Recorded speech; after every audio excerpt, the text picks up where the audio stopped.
दोस्तों, यदि बात की जाए गरुड़ पुराण की, तो गरुड़ पुराण में मांस खाने को वर्जित माना गया है। दोस्तों, गरुड़ पुराण के अलावा हम बात करेंगे भागवत गीता की।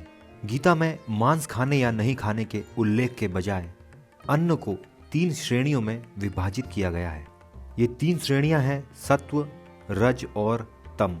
गीता के अनुसार अन्न से ही मन में विचार बनते हैं। जो मनुष्य सात्विक भोजन ग्रहण करता है उसकी सोच भी सात्विक होगी। अतः सात्विकता के लिए सात्विक भोजन, राजसिकता के लिए राजसिक भोजन और तामसी कार्यों के लिए तामसी भोजन होता है। यदि कोई सात्विक व्यक्ति तामसी भोजन करने लगेगा तो उसके विचार और कर्म भी तामसी हो जाएंगे। मांस 2 तरह के होते हैं, राजसिक और तामसिक। उसको पकाने के तरीके से भी उसकी श्रेणी तय होती है। संतों, ब्राह्मणों और धर्म के कार्य में कार्यरत लोगों को सात्विक भोजन करना चाहिए, लेकिन युद्ध, क्रीड़ा और भयंकर कर्म हेतु लोगों को राजसिक भोजन करना चाहिए। हालांकि तामसिक भोजन कभी नहीं करना चाहिए, क्योंकि यह भोजन राक्षस, पिशाच और असुरों का भोजन होता है। तामसिक भोजन में अच्छे से नहीं धोया गया मांस, बासी भोजन, खराब भोजन, बहुत तीखा और मसालेदार आदि भोजन शामिल होते हैं।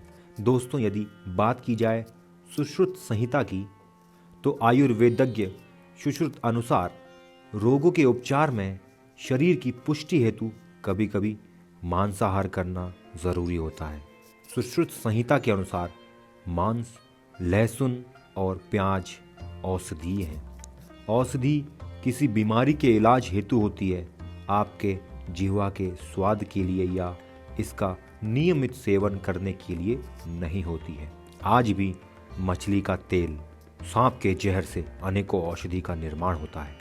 इसके उचित सेवन से रोग नष्ट होते हैं। इस तरह यह देखा गया है कि किसी विशेष रोग में कुछ पशुओं के मांस, हड्डी या अन्य अंगों का उपयोग होता है। दोस्तों, पहले देवताओं को प्रसन्न करने के लिए बलि का प्रयोग किया जाता था।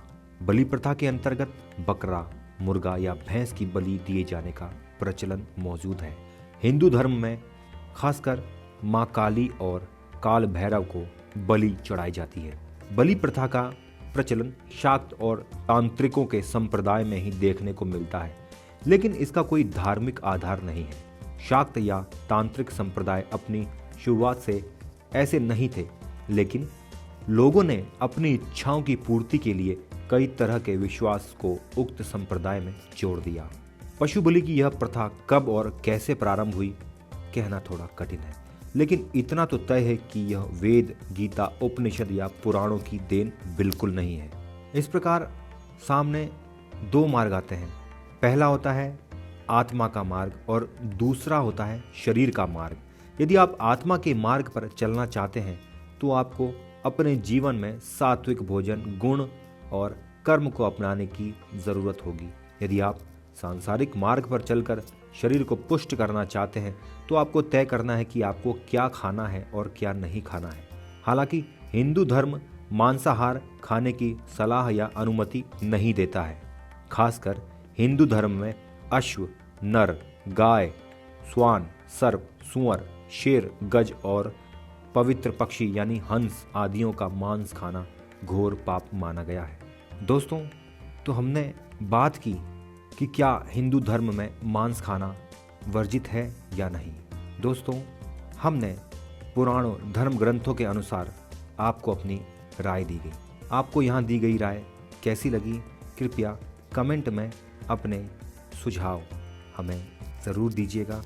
आप सभी का स्वागत है। आपके किए हुए कमेंट हमारी टीम के द्वारा ज़रूर पढ़े जाते हैं और आपकी सभी की राय ली जाती है। दोस्तों, अभी के लिए बस इतना ही।